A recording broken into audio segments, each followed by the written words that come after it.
ดร. เฮนรี่ คิสซิงเจอร์ที่ปรึกษาพิเศษของทางประธานาธิบดีนิกสันได้มาเยี่ยมยามนครเวียงจันทน์โดยผ่านมาทางบางกอกที่เดินยนต์ท่านและคณะได้รับการต้อนรับจากเจ้าหน้าที่กระทรวงการต่างประเทศดร. คิสซิงเจอร์ได้เจรจาเป็นผลสำเร็จเกี่ยวกับการยุติสงครามในเวียดนามซึ่งได้เซ็นสัญญาแล้วที่กรุงปารีสเมื่อวันที่27 มกราคม 1973การมาเวียงจันทน์เทื่อนี้ก็เพื่อทำการปรึกษาหารือกับเสด็จนายกรัฐมนตรีเจ้าสุวรรณภูมิก่อนที่จะเดินทางต่อไปสู่กรุงฮานอยและปักกิ่งทางคิสซินเจอร์ได้ให้คำรับรองแก่เสด็จนายกรัฐมนตรีว่ารัฐบาลสหรัฐให้การสนับสนุนอย่างเต็มที่ต่อความพยายามของเสด็จที่ได้พยายามจะให้การประชุมตกลงปัญหาของลาวดีขึ้นเพื่อยุติการสู้รบในลาวลงโดยไวทางคิสซินเจอร์ยังได้แสดงความนับถือต่อความกล้าหาญของประชาชนลาวและนโยบายการเมืองอย่างสันติอิสรภาพและเป็นกลางภายใต้การนำพาของเสด็จเจ้าสุวรรณภูมิตอนสวยของมือวันที่21 กุมภาพันธ์ 1973ในสำนักนายกรัฐมนตรีที่นครเวียงจันทน์ได้มีพิธีเซ็นสัญญาสันติภาพขึ้นระหว่างฝ่ายรัฐบาลแห่งพระราชอาณาจักรลาวและฝ่ายคณะประเทศลาวขอตกลงสันติภาพนี้เรียกร้องให้มีการยุติการสู้รบหยุดยิงอยู่กระบอนอันเป็นบาทก้าวหนึ่งในการจะเลิกแล้วสงครามในลาวท่านรัฐมนตรีกระทรวงมหาดไทยเพ็งพงษ์สวรรค์และท่านภูมิวงศ์วิจิตรหัวหน้าผู้ต่างนาคณะประเทศลาวเป็นผู้ลงนามในหนังสือสัญญาฉบับนี้เสด็จนายกทรงกล่าวว่ามันแม่นบาทก้าวหนึ่งทางประวัติศาสตร์ของลาวและทรงแสดงความหวังออกมาว่าหวังจะเป็นเวลาแห่งสันติภาพอย่างแท้จริงสันติภาพที่จะต้องยืนนานและประเทศที่ลงนามค้ำประกันลาวในสัญญาเจนีวาโดยเฉพาะประเทศประธานห่วมนั่นคงจะให้การรับรองต่อสัญญานี้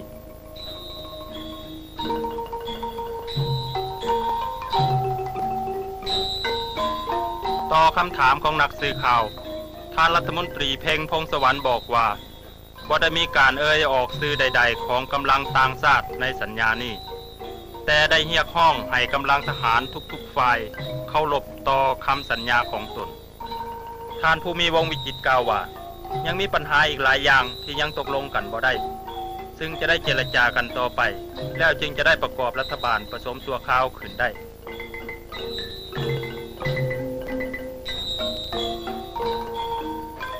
ประชาชนทั่วไปมีความยินดีต่อสัญญาสันติภาพนี้อยู่อย่างเงียบๆแต่ที่นครเวียงจันทน์นักศึกษาจากวิทยาลัยลิเซ่ได้พร้อมเพียงเต้าโฮมกันเดินขบวนไปตามถนนล้านสร้างแสดงการสนับสนุนต่อสัญญาสันติภาพเถื่อนี้การหยุดยิงอยู่กระบอนเริ่มมีผลใช้บังคับทั่วประเทศแต่วันที่22 กุมภาพันธ์เป็นต้นมา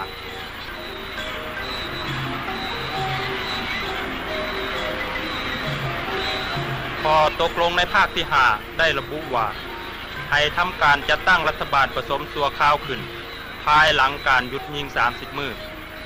กำลังของต่างชาติต้องถอนออกจากดินลาวภายใน60 มื้อหลังจากที่ได้จัดตั้งรัฐบาลผสมชั่วคราวนั่นขึ้นมาแล้วรัฐบาลผสมชั่วคราวสุดนี้จะทำการร่วมกำลังทหารและข้าราชการเข้ากันและจัดเตรียมการเพื่อทำการเลือกตั้งใหม่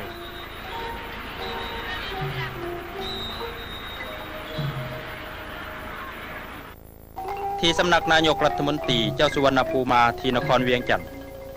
อนุสัญญาเกี่ยวกับการฟื้นฟูสันติภาพและปฏิบัติความถูกต้องปรองดองชาติซึ่งผู้ต่างหน้าของฝ่ายรัฐบาลและฝ่ายกำลังหักชาติได้ร่วมกันจัดทำขึ้นนับแต่วันที่21 กุมภาพันธ์ 1973นั้นได้ทำพิธีลงนามเซ็นสัญญาต่อกันหลังจากที่ได้ประชุมร่วมกันมาด้วยความยุ่งยากลำบากเป็นเวลานานถึง6 เดือนพญาเพ็งพงษ์สวรรค์และพญาโงนสนานิกรลงนามฝ่ายรัฐบาลและพญาภูมิวงศ์วิจิตรกับทานพูนศรีประเสริฐลงนามฝ่ายกำลังหักชาติเอกอัครราชทูตประเทศต่างๆประจำลาวต่างก็พากันแสดงความยินดีต่อองค์เสด็จนายกและสถานทูตอเมริกาก็ได้ออกแถลงการฉบับหนึ่งแสดงความรู้สึกว่าอนุสัญญานี้จะป้องกันสันติภาพและอิสรภาพจากการแทรกแซงซึ่งประชาชนคนลาวได้ยอมเสียสละอย่างหลวงหลาย มาหลายปีแล้วในการตอบคำถามแก่นักข่าวเสด็จเจ้าสุวรรณภูมิทรงยืนยันว่าทุกๆประเทศที่ลงนามในสัญญาให้ความนับถือสัญญาเจนีวาปี 1962 ซึ่งเป็นข้อตกลงค้ำประกันความเป็นกลางของลาวในการจะประกอบรัฐบาลผสมชั่วคราวแห่งชาตินั้นเสด็จนายกทรงกล่าวว่ามันแม่นธรรมชาติของคนลาวเพราะทุกคนแม่นลาวที่จะบรรลุถึงความเข้าอกเข้าใจต่อกันและตกลงกันได้เหตุการณ์อันเป็นประวัติศาสตร์ที่กำโชคชะตาของประเทศชาติและประชาชนลาว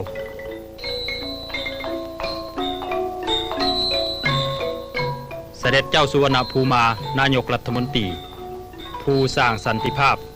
พร้อมด้วยประชาชนทำการต้อนรับเสด็จเจ้าสุภานุวงศ์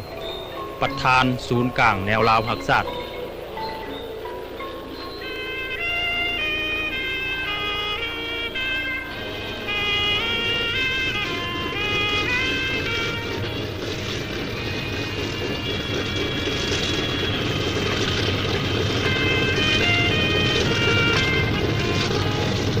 สัน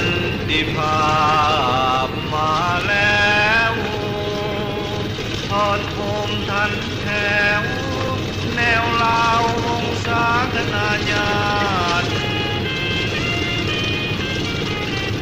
เห็นแก่บ้านเมืองและความเป็นศาสตร์เลิกสร้างความพินาศเลิกประหัตประหารสิ่งใสทุกคนเสียสละเพื่อความห่มเย็นต่างก็ลิงเห็นอยากเห็นชาติศรีวิไล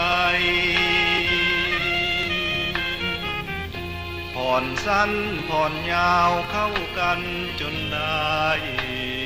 ชาติบ้านเมืองเป็นใหญ่จึงได้ตกลงสัญญาบัดนี้เล่าเขาจะเฮืองจะหุงไผ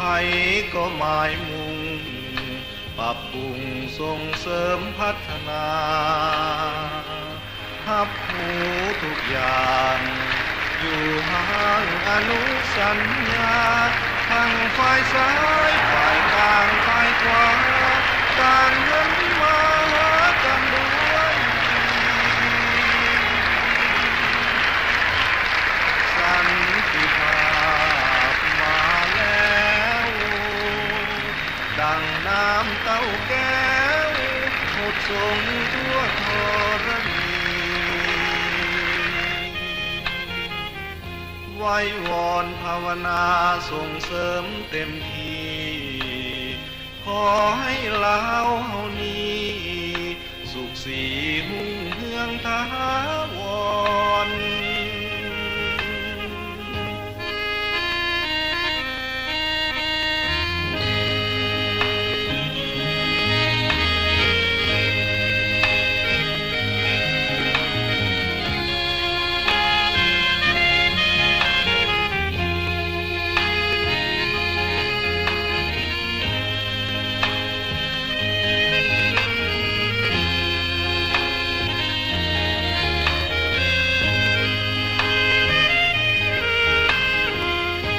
บัดนี้เล่าเฮาจะเฮืองจะหุงไผก็หมายมุ่งปรับปรุงส่งเสริมพัฒนาหับหูทุกอย่างอยู่ห่างอนุสัญญาทางฝ่ายซ้ายฝ่ายกลางฝ่ายขวาต่างหันมาหากันด้วยดีสันติภาพมาแล้วดังน้ำเต้าแก้วหดส่งทั่วธรณีไว้วอนภาวนาส่งเสริมเต็มที่ขอให้ลาวเฮานี้สุขีหุ่งเฮืองถาวร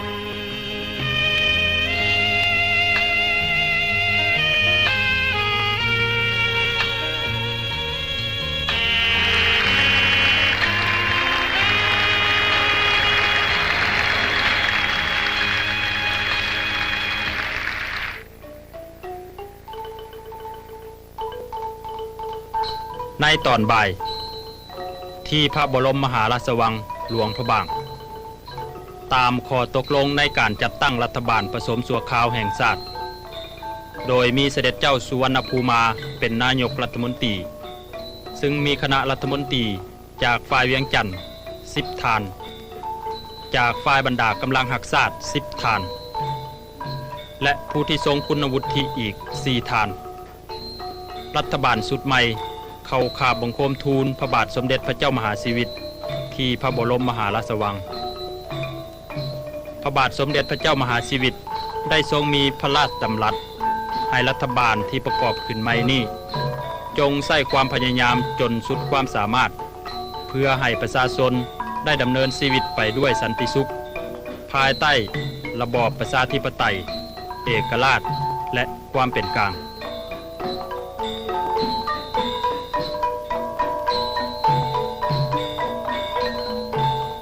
ตามสัญญาและอนุสัญญาสร้างความถูกต้องปรองดองชาตินี้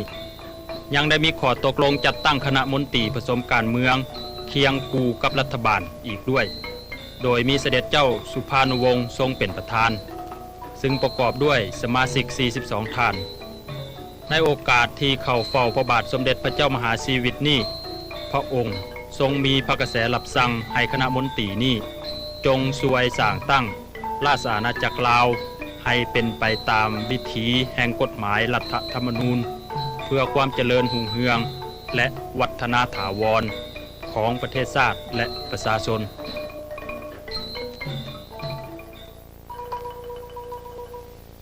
ในวันต่อมาทั้ง2เสด็จและคณะได้เดินทางมาเวียงจันทน์เพื่อประกอบพิธีสาบานตัวที่วัดองค์ตื้อคณะที่เดินทางมาถึงก็มีประชาชนข้าราชการ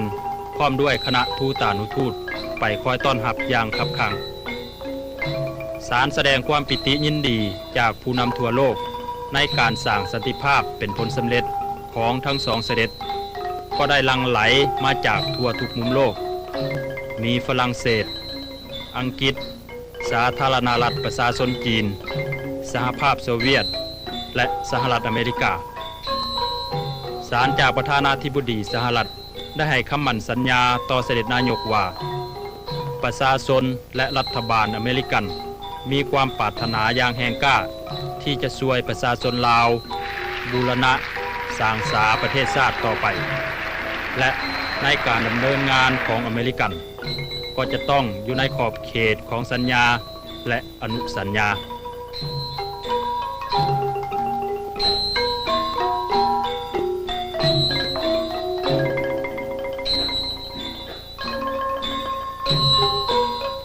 คณะมนตรีผสมการเมืองภายใต้การนำพาของเสด็จเจ้าสุภานุวงศ์นั้นแม้นมีภาระหน้าที่ในการปรึกษาหารือไปทุกๆปัญหาเกี่ยวกับนโยบายการเมืองภายในและภายนอกประเทศให้แก่รัฐบาลช่วยรัฐบาลปฏิบัติตามข้อตกลงกันทบทวนแก้ไขระเบียบกฎหมายเกี่ยวกับการเลือกตั้งและให้ความร่วมมือในการจัดการเลือกตั้งทั่วไปเสด็จทรงกล่าวว่าคณะมนตรีจะสนับสนุนรัฐบาลผสมชั่วคราวให้นำพาประเทศไปสู่สันติภาพอันถาวรต่อไป